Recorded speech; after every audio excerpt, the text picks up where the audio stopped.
Hi, this is Abul Hussein coming to you direct from London, the United Kingdom, and welcome to another episode of the SMMA Mastermind podcast, where we talk about how you can start or scale your digital marketing agency. And also we bring on experts who talk about how you can deliver excellent results for your clients through their expertise. Now, today I have a very special guest joining me all the way from LA. He is a storytelling expert. He does not like the word guru, but we are going to talk about how you can use storytelling to essentially influence your target audiences to take whatever action you want. Now, before I bring him on, if you are watching this episode outside of our Facebook group, find the link above or below this video, or go to smmamastermind.com, especially if you're looking to grow your agency. With that out of the way, Jake Meany, welcome to the show.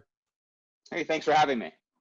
Thank you very much for joining me. And I'm quite excited to talk to someone about storytelling, because most of the guests that I bring on, they're talking about digital marketing or some other technical piece or whatever.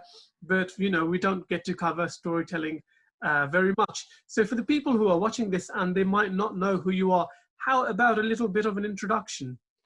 Sure. You know, so many people when they do introductions talk about this sort of grand scheme. You know, from birth, I knew I was a marketer, which there is some truth in. We're all involved in storytelling and marketing. And I think this idea of storytelling as an external concept, you know, sometimes I'm telling a story and sometimes I'm not, it is a real misunderstanding of how those things work. But from an early age, I was always interested in advocacy. And really, I started doing a lot of public policy work. I was involved in speech and debate events. And so I was always interested in the idea of presenting powerful ideas and also training others to be advocates. And then after grad school, where I was studying education, I got picked up by a graduate school in Korea. And it was connected to an economic think tank. So there's this 24-year-old guy who's all of a sudden teaching ministers of foreign governments, CEOs of international companies about public speaking, storytelling, how to have effective internal and external communication. And I thought I was going to be involved in education for much longer than I was. But a lot of my students started to ask me, would you come to my company and help us with this product launch, because we're having some trouble telling the story? I'm about to give a speech at the UN. Will you help give me some tips about how I can explain the educational policy that we're trying to implement in a regional area? And then I just fell in love with that idea. I fell in love with the idea that everyone has something powerful, whether you're a business at a macro level or a government, or at a micro level, you're an entrepreneur or just an individual just trying to persuade someone. And then I just moved into the private sector. And then digital was just a natural fit. I always think of the Willie Sutton line, the famous bank robber, that when finally was caught asked, well, why did you rob banks? And his answer was, well, that's where the money is. And I really think if you think about branding and communication, that's where the money is. It's all on the digital space. It's democratized how we interact with each other and how companies interact with individuals. And it's not like that's going away. In fact, if you look at generational issues, that's no longer based on decades, but number of years. A 13-year-old and how they're inundated with digital information and how they're in a digital space is now radically different than an 18-year-old, which is radically different than a 24-year-old. And so you have to start thinking about digital communications for a brand, even if it's how do I promote myself in terms of selling an agency or pitching clients or finding leads. And so that's where my interest in digital went into. I sometimes will go back to education. I took a break for 2 years to teach at Cornell, but most of my time has been in either the agency. I've also directed and worked in-house at various startups, presenting really brand storytelling, digital strategies, and the content that helps create them. Wow, what an introduction. So I suppose let's dive right into the topic. What makes a good story? Well, I think the idea here is there's always a story being told. You know, when you're talking to me right now, you're telling me a story. And this is a change in communications that's been studied, because we used to think of communications as a one-way street. You know, I'm saying something, you're listening. But then research has proven in the last 30 years that it's a two-way street. You're saying something, I'm listening, and I'm giving you signals in some way that then modify how you tell me something, and then it goes back and it's this two-way street that goes on. Storytelling is not about a plot. I know we think of stories because we're mostly hearing the term with our absorption of culture, movies, television, books, magazines. My definition of a story is the moving of one state to another. That's all it is. It's just the explanation of moving from one state to another. And so every time that your customers are liking something, that's a story they're telling. Every time they're using a certain emoji followed by another, that's a story they're telling. And so you need to recognize that we're always telling stories. And so if you're working at an agency and you go to a brand, and I hear this all the time when we have new clients, we really want to do storytelling in our marketing. My answer is always the same. You've been doing it. Now, the only difference is you've been doing it not as a conscious, reflective attempt. You've just been reactive or maybe an unconscious attempt, but you've been telling some sort of story about who you are as a company and what are the products you sell and where you are in the space. The only issue is, have you been thinking about it or not? And so I think that's the first thing. We have to examine that storytelling is always happening, and you need to start taking a mindful, granular understanding of it in multiple different levels. So that's how I would define a story. Mm-hmm. Okay, that makes sense. And I suppose for kind of a more practical application, are there frameworks that you use in getting or crafting an effective story? Yeah, so the first step I always say that you need to think about before you think about external storytelling is you have to develop your own mythology. You have to figure out what your company's story is. You know, how have you moved from a state of non-existence to existence, and what was the motivation there? What makes a story powerful, and science has proven this time and time again, is tension, because tension creates interest. And the most scarcity moment for everyone is time. We don't have a lot of time for things, and so you have to build some tension. It's why horror movies always do so well, because they build a lot of tension very quickly, so we're excited to see them, even if it's bad. And so you have to think about your mythology, and the first thing you have to do is you have to talk to everyone in the business. And you should have conversations, which is, what do you think of the person running the company? Why was the company created? What is the purpose? And I think something we have to be careful of is not creating a superhero story. A lot of times people will tell me, well, I don't really have a story. I didn't create this to, you know, save children or make the world a better place. You know, I did this to make money. Well, good. We're being honest about why we created this particular business. That's very important. So when you're doing a story, you cannot be, and I know this term has now become almost cliche, inauthentic. And if it is about making money, that's fine. But then explain what was the motivation. There's always a reason that people want to decide to make money or to create their own business. And so you have to develop what that motivation is. What were those emotional states? And you have to start writing that down. We think of a buyer persona as something external. I do the research, I look at where I write a name on the board, you know, this is Sarah, she's the person doing it. But we don't think about our own personas. What is our company persona? What are our motivations and goals? And if you can't do that, you'll be constantly shifting your story, how you're presenting information. You'll be shifting who you're looking at as a marketing persona. And then what you're doing is you're like a very narcissistic sociopath, where you could, even if effectively, just matching the state of others. And when you get successful at it, there'll be a point in which you need to be an established brand, and now it's too late. Because you'll have to rebrand, or you'll have to come up with a story like a magician. Aha, here is what we had the entire time. And that's when you seem inauthentic.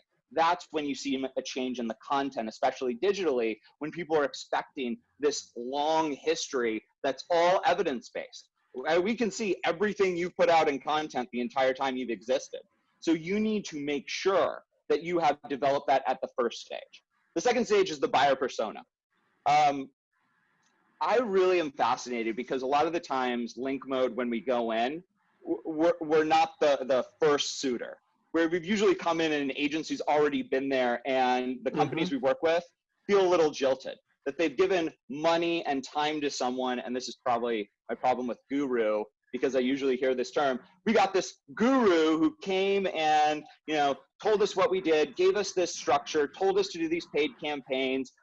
We gave him a ton of money. We did our budget. We changed our website. We created these CTAs. We had these email campaigns with lead magnets, and yet nothing's working, or it's working not at a scale. And I'll always go, well, where's the market research? And usually there's a split. Most have not done it. And then they're just like, but it's digital. You just put ads out and things come to you. Of course, I call it the field of dreams problem after the movie. You don't build it and they will come. You have to always do research.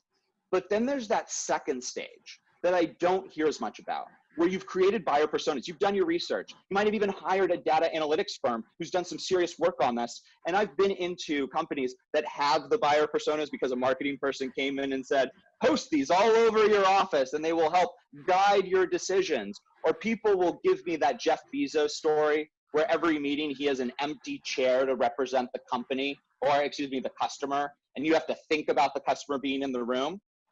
And I will always go this, okay, cool, you have this person and you have this sort of classic buyer persona. Tell me about them. And don't use the description on the persona. Tell me about Sarah.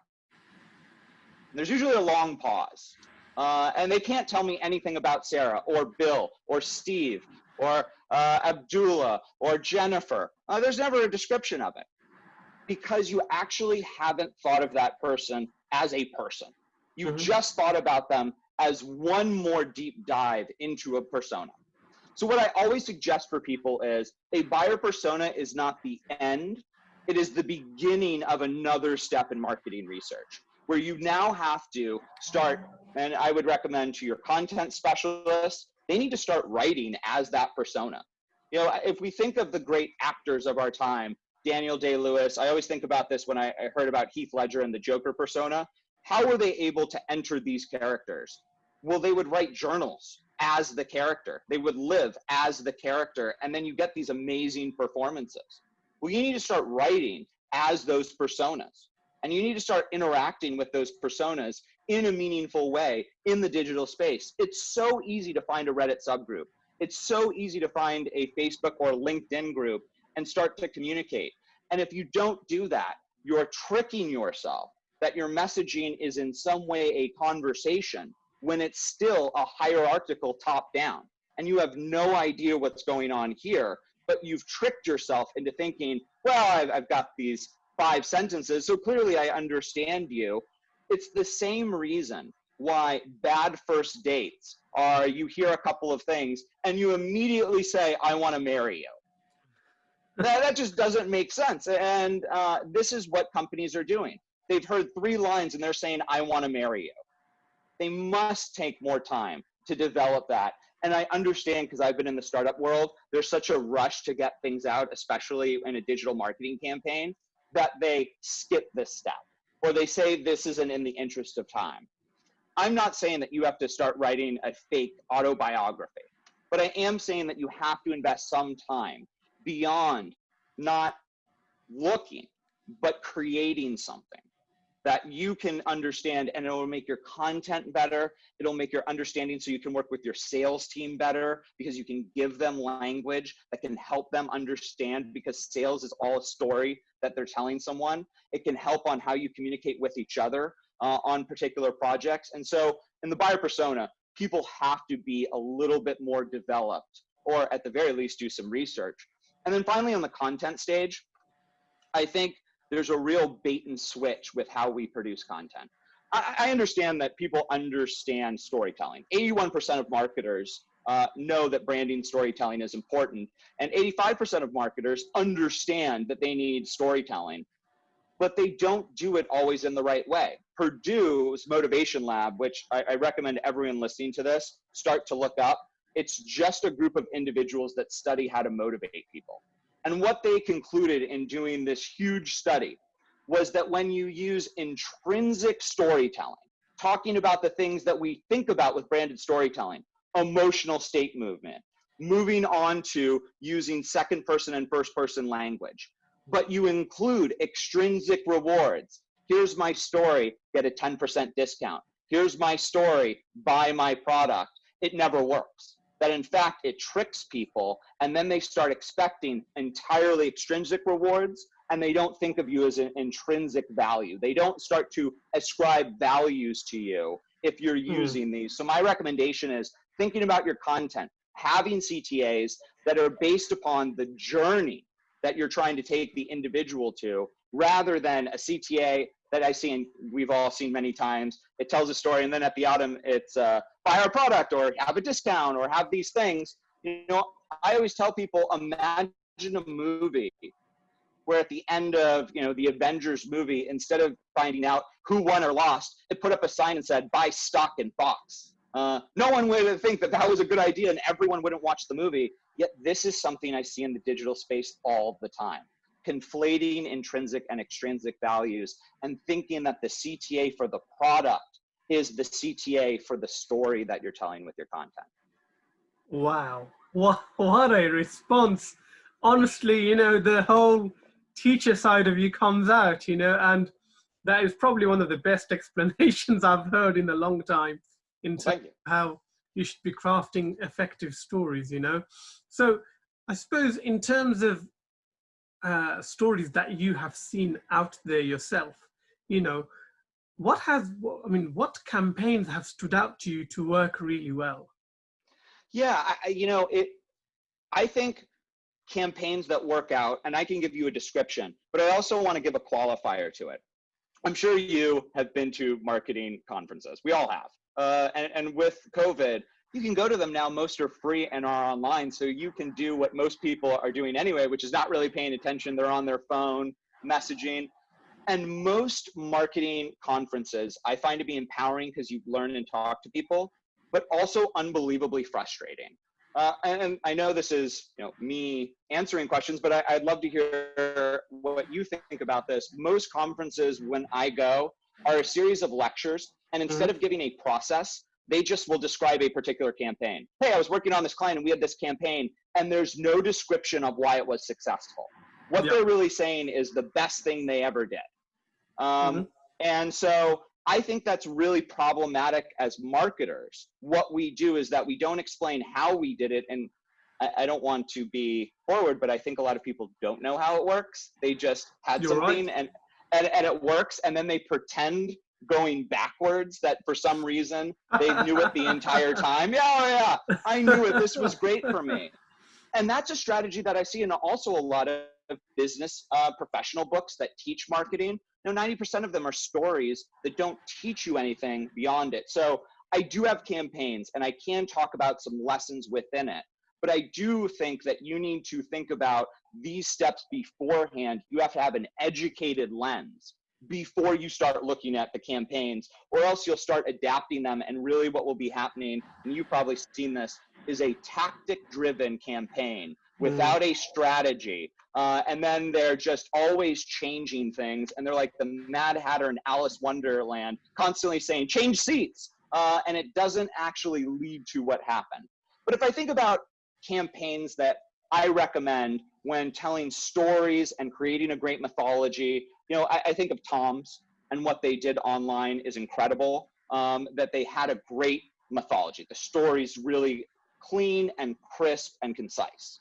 And they were able to then move that forward. And I've seen Tom's really become a model for Bombas Socks, did the same thing with their campaign.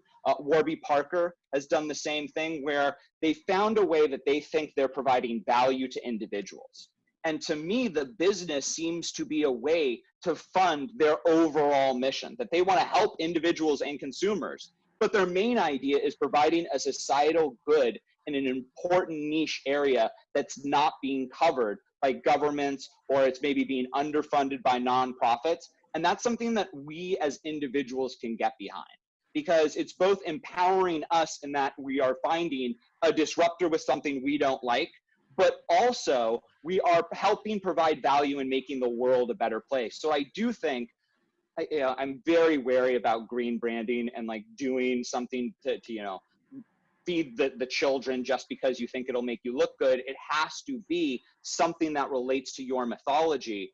But I do think you should think about what value you're adding to the world, even if it's, I want to make a lot of money. I went through this journey. I'm going to provide some thought leadership on this. And I want to help provide maybe some free webinars and some free seminars on how people can create their own business and journey. And I can talk about the steps, even if I'm selling, I don't know, teacups that are custom teacups. But still, the value you have is providing something to someone, and that's the way we have to think about it. So I think those in particular, I think in terms of what I thought was an outrageous and excellent story was the Dollar Shave Club YouTube video. I know it's the classic example. It's used in probably every marketing class at this point to talk about it. But I love the idea of breaking all the rules of content storytelling and also revealing, here's all the problems of ads you see. With each of our customers seeing 6,000 to 10,000 ads per day, it's a great way to have this overall attack and to say, I get everything you see is bad. I'm going to take that up to 11. And what that means is look at our proposition value. Don't look at the way that we're talking about it. And I thought that was brilliant in how it did it. And I understand why it's done. And I think it's breaking the rules, but I also think it fit, the guy's personality. He's kind of, a real bro. So that really matched where it was going on. I think people have to be careful about that. And you've probably seen this. I see this in a lot of thought leadership, especially in the digital space. Like everyone wants to be Tony Robbins and Gary Vee. Let me just say, they're their own people. And so if you're an entrepreneur, if you're starting an agency, if you want to promote yourself, I'm all about that. And I really think there are platforms like LinkedIn, and you need to think about your mythology, but your mythology can't be, I want to be this person. Because there's that person. And if you're not thinking about that, you'll always be a carbon copy. And there are too many people. I get too many messages from these people all the time on LinkedIn. And I see too many of these webinars, as I'm sure you do, of these people. And all of them are trying to do the same. And notice a lot of it is about how great I am. It's not what value you could give to someone. Or it's a fake lead magnet. Come to my webinar and it's no material. It's just a 40% sale pitch. It's like a timeshare of the 21st century in what's being sold. And so you have to think about the value, the structure, and then how you're doing that in your content, how you're building that tension. And it should be concise. The most famous short story, which is wrongly attributed to Ernest Hemingway as the most powerful short story, is For Sale, Baby Shoes Never Worn. And I think you want to be thinking about how to tell a story that is concise and powerful. And it doesn't have to be a 3-hour webinar. It can be powerful short statements. So I know I kind of went in different directions. Well, no, I'm loving this. I'm loving this. And, unfortunately, we are running out of time. So the final question for you really is, we have spoken about really high-level concepts here that, if you get it, then it's absolutely brilliant. However, a lot of people who are going to be watching this are going to be small business owners, small agency owners, and they might be thinking, what practical steps can I take away from this to apply to my business? Yeah, I'll give you numerous practical tips. One, what's your story? The bad first date question you have to be doing. What is the story you're telling? And by that, where are you moving from state to state? And you should write it down. And a couple of techniques you should use. You should do Pictionary within your small business. What is the image that you would use to represent your story? And draw it. It doesn't have to be good, but visualization is important in thinking about what's the content, how you're going to explain it. Second, you should write a brief explanation of your story. You're the character. How did you move from no business to a business? And why does that matter? And you should be using value language. Secondly, you should be thinking about who your customer is and starting to develop at least a weekly habit of writing that down as those personas. Third, you want to start creating content on a daily basis. If you are just doing everything, you're the marketer, the sales team, you're a one-size-fits-all.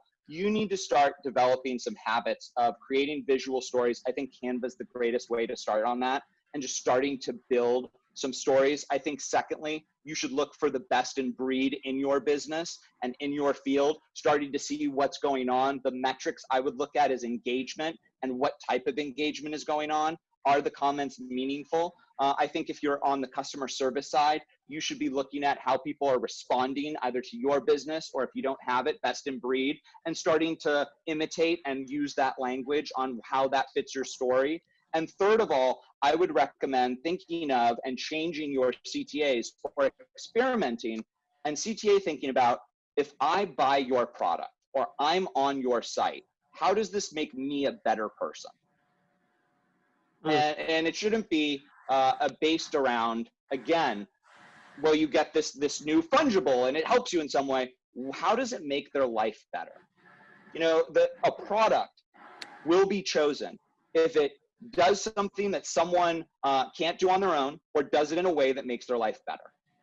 And I highly recommend doing that. And then if you're like, Jake, how do you think about this and you want to do some material? I mean, there's so much information out there, but I highly recommend, there's a free online documentary on YouTube called The Century of Self. It's about Edward Bernays, the guy who really developed marketing and propaganda. We could talk for hours about how there's a thin line between both of them. And you can see that what developed marketing and promotion of products was the idea of psychology, that moving people into state was telling these stories that got to where they are. And so if you take those steps, you're at least beginning it, and you should always be fine tuning it. And I've seen some of the other people you've had on, they've had excellent descriptions of the metrics to be used, of the sort of tactics that can do these. So I don't think there's a need for me to go into that. No. And there's enough material online, but you have to have a meta framework going into it before you start doing that. Or you're lost at sea and your map is blank. Wow. Now, Jake, we can probably speak for hours and hours on this topic, and I'd love to bring you back in the future to talk Great. more about persuasion and storytelling and maybe some of the dark arts. For the time being, for people who want to find out more about you and to learn more about you, where's the best place they can find you? Sure. People can email me. I respond to everyone and I help everyone. You know, Link Mode, even if we don't take clients, we always want to educate people. So people can email me at jake@getlinkmode.com. And then they should also just find me on LinkedIn and message me and start to have me as part of their network. I definitely try to comment as much as I can, probably to the chagrin of my girlfriend on LinkedIn. So I will message you. I'm always happy to give advice for this. I think there's so much information, and if you're a small business and you think the digital space is scary, it's not. It's just something new. What you need to do is just think about what you already do. You're already telling stories. All you have to figure out is how to do it in a new way, and that's always scary. It's why job interviews are scary, because you're talking about yourself in a way that you don't usually do. So I know you can do it. But you just need to think about how to apply it, and in particular, concise, visual-based, and then make sure that you are explaining value added in all of your content, and it's across the board. And I know everyone will become fantastic at this. Awesome. Absolutely awesome. On that note, Jake Meany, thank you very much for your time. Thank you very much. It was a pleasure.